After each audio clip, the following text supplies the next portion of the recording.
Joining me in today's episode is my medical director, Dr. Mildred Santarufo, who goes by Dr. Milli. In today's episode, we are going to talk about hormone imbalances in men and in women and how those imbalances impact your weight loss journey. At the end of the episode, Dr. Milli is going to share some red flags that may indicate that you should get your hormones tested and evaluated by a specialized practitioner. And don't forget, in the Jamie's Gym section of the show, we're going to talk about something that everyone knows they need to do, but they don't. Are you struggling with weight loss despite trying everything? You're not alone. Welcome to the Real Results for Life podcast, where we dive deep into the secrets of sustainable weight loss. I'm your host, Jamie Young, founder of Real Results Medical Weight Loss, located in Kennesaw, Georgia. With over 10 years in the medical weight loss industry, I've successfully guided hundreds of clients to their dream weights. In this podcast, we will explore the keys to sustainable weight loss and make healthy choices an important part of your lifestyle. At Real Results, we offer comprehensive solutions from online programs and medical appetite suppressants to personalized one-on-one coaching. Join me on this transformative journey to discover and embrace the best version of yourself, ensuring you look and feel great both from the inside out. Together, let's achieve lasting results, starting today and continuing for life.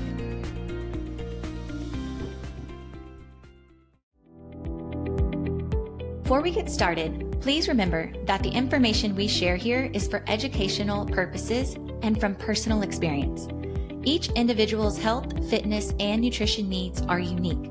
Therefore, please consult a healthcare provider before making any changes to your diet or exercise routine. Let's learn together responsibly and make informed decisions about our health. Enjoy the show. Dr. Milli, thank you for joining me on this conversation about hormones as they relate to weight loss. I'm so glad you're here. Thank you for having me. Of course. So at Real Results, we are all about helping patients look and feel their best from the inside out. I let patients know that no matter what gender they are or what age we are, hormone balances can be a big struggle.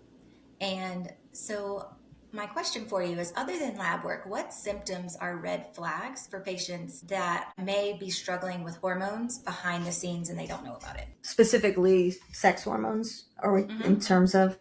So, believe it or not, a lot of the symptoms can actually be similar between male and females, regardless. So, often it'll include decreased energy, fatigue, hot flashes, night sweats, difficulty sleeping, decreased metabolism, increased abdominal or visceral fat, decreased muscle mass, decreased bone density. So, you start to see these shifts occur as... For women, the estrogen level goes down, and the same thing occurs when in men, their testosterone level starts to go down. The symptoms are actually pretty similar. It's just that we're more aware of them in women than we are in men. Wow, that's interesting. We know that hormone imbalances can hinder weight loss efforts. We are at Real Results, we're a medical weight loss clinic, and so if you're not addressing the whole body, we're not going to get those real results. And so can you give us a summary of how the hormone imbalances can negatively impact weight loss? We can start with ladies first. So as women go into menopause and their estrogen levels start to decline, that starts to affect their metabolism. And so what they used to be able to eat before, they can't eat the same things or the same amounts as they did previously because it doesn't get processed as quickly, or you may not burn the calories as quickly as you did before. And they tend to store more readily, and particularly in the abdomen, subcutaneously, and around the viscera, which then also, of course, increases your cardiac risks and has a whole other metabolic set of issues that can occur. The other aspect of it is that the activities that you used to be able to do that would help you mitigate those gains don't work anymore, because with the drop in your estrogen, you start losing your muscle mass, which means you don't have as much of that metabolic tissue to burn calories. So we're cardio used to maybe be your predominant way of losing weight, you need to transition more to weight training and resistance training and trying to maintain that muscle mass so that even at rest, you're metabolic and you're burning those calories that are more difficult as you're going through that phase of life. Plus, as a result of the shifting hormones and the hot flashes and the night sweats, it has a lot of effect on your sleep quality. And we know that a lot of your hormones that regulate your metabolism are connected to your sleep quality. And so if you're not getting an adequate amount of sleep, you're going to more easily gain weight. You're going to have more difficulty getting rid of that weight. So that there's the number of different ways in which it can affect your metabolism. Wow. And what age do these hormone shifts start to happen in women? They can start as early as in your mid-30s. Wow. Most women are already having symptoms by the time they get in their 40s. And the average age of menopause is 51. But the spectrum of perimenopause can be a decade or more, where you're starting to already experience those symptoms before the actual end of your cycle. Wow. I bet a lot of people don't know that can last that long, that the perimenopause can last that long. So once people have identified the symptoms and they come in and they get lab work done, what kind of treatment options are there for hormone replacement therapy in women? So as long as a woman doesn't have any risk factors that would exclude them from using hormones, women that have breast cancer, family history of breast cancer, or a history of blood clots, familial history of hypercoagulation, those individuals are kind of limited in terms of being able to do anything with estrogen. So there are actually some other medications that can be used to help with some of the vasomotor symptoms. They're not as effective, but they can be helpful. So there are some of the antidepressants that are used to help with hot flashes and night sweats. There are some over-the-counter supplements, evening primrose oil, black cohosh, that can be helpful. I don't suggest soy because, again, if someone has an estrogen issue, that's just going to be the same as if you take estrogen. You're going to have the same risk factors if you're utilizing soy or any kind of soy product. In terms of using hormones, there are the pharmaceutical grade hormones, and then there are the bioidenticals, which are usually from compounding pharmacies. The pharmaceutical grade are synthetic, so again, made in a lab, and that's not to say that they're not effective. There are women that do well with them, and certainly they're covered by insurance in most cases, but because they come in certain specific dosages, you don't have a whole lot of freedom to adjust them based on the individual patient and their levels. You kind of have to try to fit them into what exists. So you may have the right amount of estrogen, but not the right amount of progesterone, or vice versa.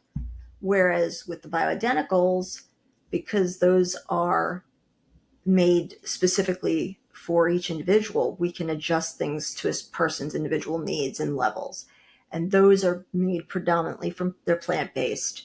And so similar to when we were discussing thyroid, some folks just respond better to a natural product versus a synthetic product. Thus, the compounded versions can also come in either oral forms or topical, just like the pharmaceutical. So you have the options. Some folks will add testosterone to them. My personal opinion is that most women don't really need testosterone. That's not one of our predominant hormones. Our predominant hormone is estrogen and progesterone. And that's what's going to make us feel best. Women who have too much testosterone typically have polycystic ovarian syndrome, or they have some other endocrine issue that actually makes things more difficult for them. So I don't see the usefulness in adding testosterone, but most women do feel best with a combination of estrogen and progesterone because that's fundamentally what our hormones are. There are some folks that will do just estrogen if they've had a hysterectomy. If you don't have a uterus, you don't have to have progesterone. You can have unopposed estrogen by itself. But even in those women, I think they feel better when they have the combination. That's our baseline state. Yeah. I know we've got several patients who have been on the hormone replacement therapy, the creams, the compounded creams, and it's just such a game changer for them. I mean, they are sleeping better, they have more energy, they just overall feel like themselves again is what I hear a lot of, which is great. Um, so how often do we need to follow up with the lab work to make sure that the levels are optimal?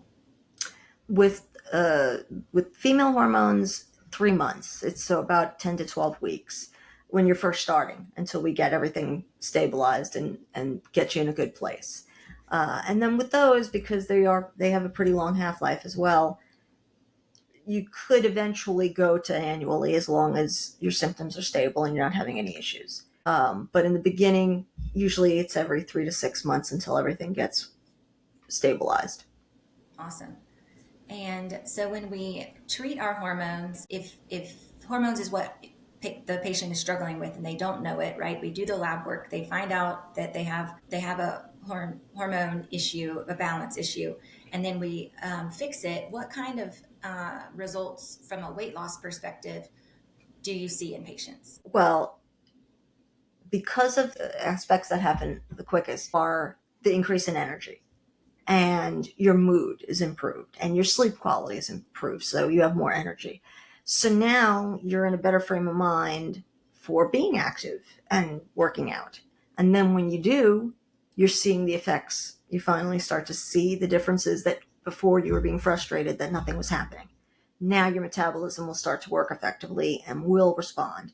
Particularly, as I said, if you focus more on the weights, the more muscle mass you have, the more you're going to see yourself lean out. And it also helps again with the bone density, which is a major issue with women after menopause. And so that's certainly a key effect as well. Yes, it's definitely something that women need to be aware of, especially if they have these red flags and these symptoms. So let's switch over to the men's side of things. So what kind of hormone imbalance do we see most commonly in men?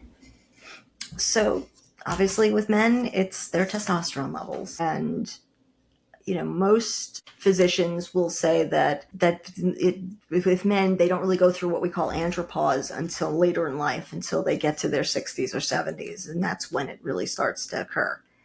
And that's not really what we're seeing anymore. That's not really accurate. We're now seeing men in their 30s and 40s and even younger that are already having deficiencies in their testosterone. And the initial symptoms that they're manifesting with, again, are typically lack of energy, lack of motivation, poor sleep quality. They just don't have the energy to go to the gym. And then when they go to the gym, they don't see the results. So they get frustrated. And then they start to gain weight. Usually that would have been something you wouldn't have seen till later in life, but now it's happening younger. And just like with a lot of our other hormones, the reference ranges for men are a very wide range, and they tend to lump everybody into that reference range, whether they're 18 or 80. When in fact, the ideal range is at the upper end of that. And that's what you would see in adolescence and in your 20s. And then for each decade, it does go down about 100 points. But still, that doesn't mean that treating back to that optimal range isn't useful, because it can certainly keep the metabolism stoked. It can help with your energy level. It can keep your muscle mass where it needs to be. It can help bone density in men, just the same as estrogen helps women. And so it's definitely something we're seeing more and more in younger folks too. Yes. And what about, is it just like with on the women's side of things, you want to evaluate this every 3 months or so? Yes, correct. If once you've started treatment, you do want to be in the beginning every 3 months, and then you can spread it out to every 6 months after that, and potentially to a year. In terms of treatment, there is a little bit of a variety of ways that you can approach it as well, just like with the women. If someone is a little bit at the older end of the spectrum and they're past wanting to be reproductive, then they could just use testosterone replacement. And it does come in different formulations as well. Testosterone does not come in tablets because it's very liver toxic. There are some compounding pharmacies that have what are called troches, which are like lozenges, which basically get absorbed in the oral cavity. But you really don't see anything by pill because of the liver toxicity. That's why they're mostly injections, topicals. Now, in younger men, we have another option, which is called Clomid, and it's a gonadotropin releasing hormone, and it allows them to maintain their fertility because it just basically stokes their own natural production of testosterone as long as they still have that capacity. So there are actually options even for, men in terms of approaching the treatment. And the other big factor too is that men also have estrogen, and they do need a little bit, because without it, it can predispose them to memory, dementia issues, cardiac issues. But you don't want it to be too high because then it will completely blunt the effects of the testosterone. So there has to be the right balance of the two. And then even of the testosterone itself, there are two forms. There's the inactive form and the active form. And you have to be able to convert that appropriately. Otherwise, there are men that will have normal total testosterones, but they're not converting it to the active form, and so they're still going to have symptoms. They have to be able to convert it and have enough of the free testosterone to be metabolically stable. Yeah, no, this is all so good. So for the people that are listening to this and they are like raising their hand, like, this is me, I know this is me, are there any sort of tips or supplements that you would recommend that they do that they could get at home before they find a physician to help them from a medication standpoint? There actually are some more options available to men over the counter than for women. So in terms of reducing estrogen, there's a supplement called DIM, capital DIM, and it's a natural estrogen blocker, and it can help reduce estrogen. And then there are a number of over-the-counter testosterone boosters, which they're basically various supplements that sort of work like Clomid does, but over the counter. They're plant-based, but they will do the same thing. They can do the same thing. They're just not as potent. They don't have as high of a concentration. And there are a number of different products that are out there that you can go to JNC and all these different some of the more reputable supplement companies that have these combination of these supplements that can boost testosterone.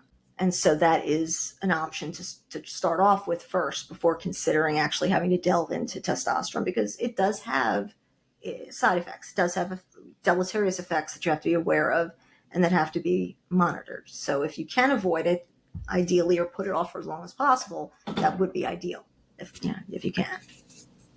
Right. And then for the women, you mentioned the evening primrose oil, yeah, and black cohosh. Yes, and I've heard that women try those, and they do help a lot, especially with the night sweats and the vasomotor symptoms. Yeah, yeah, for sure. Awesome. Any last final tips? I mean, I think the biggest thing is you don't know you have a problem unless you look and see.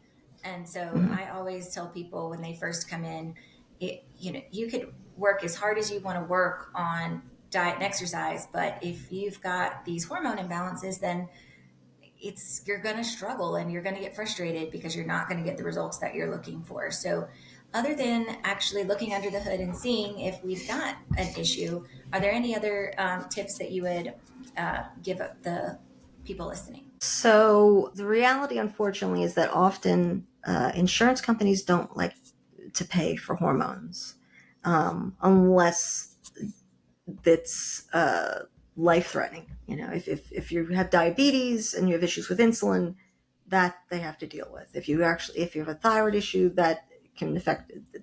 But your lack of female or male hormones isn't life-threatening. It's considered part of the natural stage of aging. So they don't really want that investigated, and they often don't want to pay for the treatment in a lot of cases unless you have osteoporosis or something that precipitates them needing to have to pay for the treatment. So to get those types of things evaluated, some of the labs now have panels that you can access and that you can pay cash for. If you're really frustrated and you can't get your primary to help you because of insurance restrictions, there are other ways that you can still get the studies done. And then it's a matter of finding someone to help you treat it once you've established it. But if you can at least establish it, you might be able to go to your doctor and say, okay, look, this is here. And, then you could to have a discussion. Whereas if you can't even get the labs done, you can't get that far to have that discussion. So there are ways now that you can get those tests done, even if your own primary doctor won't do them. Right. You have to go find some alternatives. And that's, we actually have some patients who they come in and they don't necessarily need to lose weight, but they're having all of these symptoms. So they are not here for weight loss, but they do get the hormone therapy, and it is a game changer. It really is for people. They just, again, like I said at the beginning, we want people to feel and look their best from the inside out, right? We want them to have energy with them. We want them sleeping. That high quality life is what we really want for people. So I love that we got to dive into this, and hopefully this answered a lot of people's questions. So thank you so much for joining me. My pleasure. Thank you for having me. All right, team, I'm pausing really quick. I want to share with you a free resource that I have on my website. It is a 6-day healthy lifestyle course, and it is completely free. All you have to do is go to realresultsforlife.com and sign up today. A healthier you is right around the corner. In today's segment of Jamie's Gems, a section of the show where I give you a sparkly gem of weight loss knowledge that you can implement today in your weight loss and healthy lifestyle journey. And that sparkly gem is journaling. Some people may call this food logging or macro counting, but overall theme of this is that you are tracking what you're doing on a day-to-day basis. Now, before you stop the episode because you don't want to log, let me share just a fun little fact with you. Studies show that people who log their food intake lose more weight than the people that don't. So I named my company Real Results because I want people to get real results while living in the real world. Logging is not something that many people enjoy. It can feel like just another thing on the to-do list. What I encourage people to do is get super basic. Get a super basic food and lifestyle journal off Amazon, like less than $10, and commit to logging and tracking what you're doing for 1 week. At the end of those 7 days, look at your weight loss progress. If you didn't lose any weight like you thought you would, go back through the week that you logged and see what you could change and make better for the next week. On the other hand, and this is my favorite part of this tip, if you lose 4 pounds, then all of a sudden your log becomes your plan, and that is where the magic happens. So then you just rinse and repeat and you do what works. With that being said, I have clients who just won't log their food, and I tell them this: if you are losing 2 to 4 pounds per week, then I'm not going to ask for a log. However, if you step on the scale and you are disappointed about your progress, that is a big signal, red flag, that it is time to log and track your daily routine. Logging is not something that you should feel like that you have to do every single day for the rest of your life. I like to think about it and I like to teach clients to think about logging is a good first step for breaking through a weight loss plateau or stop a weight gain season. And it can give you the data that you need to make any necessary changes in your diet and lifestyle. So if you step on the scale and you're not happy with what you see, start to log.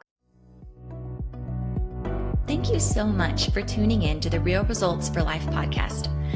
I hope you enjoyed today's episode and found it educational, inspiring, and full of action steps that you can implement right away in your health and wellness journey.